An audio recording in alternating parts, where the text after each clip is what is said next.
Hello, insightful viewers. Welcome back to another eye-opening discussion on love, relationships, and the complexities of modern life. Today, we're delving into a question that many couples face, but may hesitate to discuss openly. Is it ethical to monitor your partner's online activity?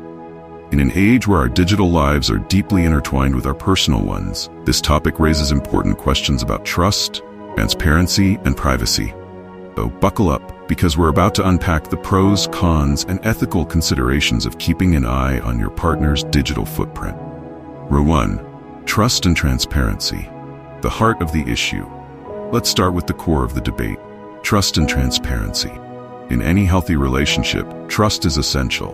But does monitoring your partner's online activity enhance that trust, or does it undermine it? This is where things get tricky. Some couples believe that sharing everything, passwords, messages, and even social media logins, can foster greater transparency. They see it as an open book policy that reinforces trust by eliminating secret. But here's the catch. If trust is based on surveillance, it's no longer about mutual respect, is it? Real trust comes from open communication, not constant monitoring. When a relationship depends on checking up on each other, it can create an unhealthy dynamic where trust is conditional and must be constantly verified. Number 2, privacy. Fundamental right. Now let's talk about privacy. Everyone, regardless of their relationship status, has a right to some level of personal privacy. Just because you're in a committed relationship doesn't mean you lose your individuality. Monitoring a partner's online activity without their knowledge or consent is a breach of that basic right. It's like reading someone's diary, crossing a boundary that should remain private.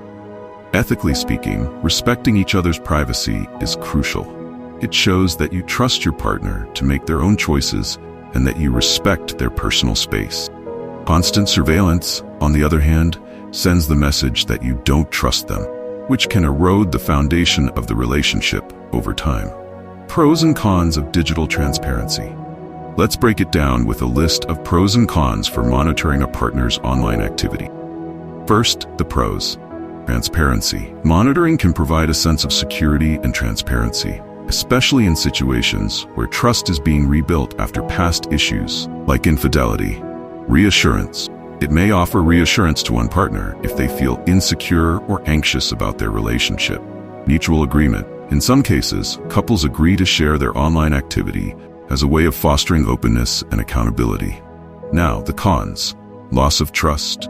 Constant monitoring can create a sense of mistrust, making the relationship feel more like surveillance than love. Privacy invasion. It's a violation of personal privacy, which can lead to resentment and a feeling of being controlled. Toxic dynamics. When one partner becomes overly obsessed with tracking the other's activity, it can lead to toxic power imbalances and even emotional manipulation.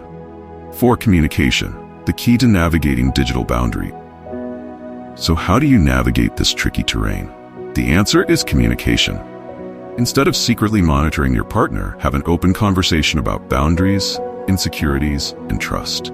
If you're feeling uneasy, talk about it rather than resorting to spying. Being honest about your feelings creates an opportunity for mutual understanding.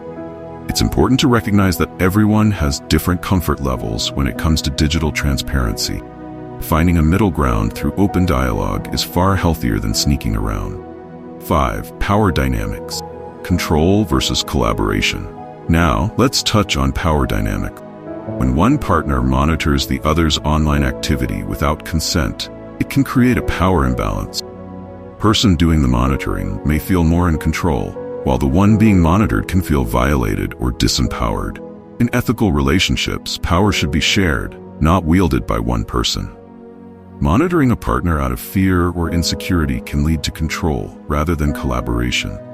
It's important to build trust on an equal footing where both partners feel secure and respected. 6. Healthy alternatives to monitoring. So what are the alternatives to monitoring? Here are a few suggestions. Open conversations. Instead of checking your partner's phone, have regular conversations about your relationship and any concerns you might have. Setting boundaries. Agree on boundaries for digital transparency, like sharing certain passwords or accounts if both partners feel comfortable. Trust-building activities. Work on rebuilding trust through actions, not surveillance. Spend quality time together, show appreciation, and strengthen your emotional connection. By focusing on trust building and open dialogue, create a healthier, more respectful environment for your relationship to thrive. 7. When is monitoring justified? Now, are there ever cases where monitoring might be justified? Yes, but only in very specific circumstances, such as rebuilding trust after infidelity. If both partners agree to digital transparency after a breach of trust, monitoring can be a temporary tool for healing. Concerns about safety. In rare situations where a partner's online activity could pose a danger, e.g. talking to dangerous individuals, monitoring might be necessary, but only with full disclosure.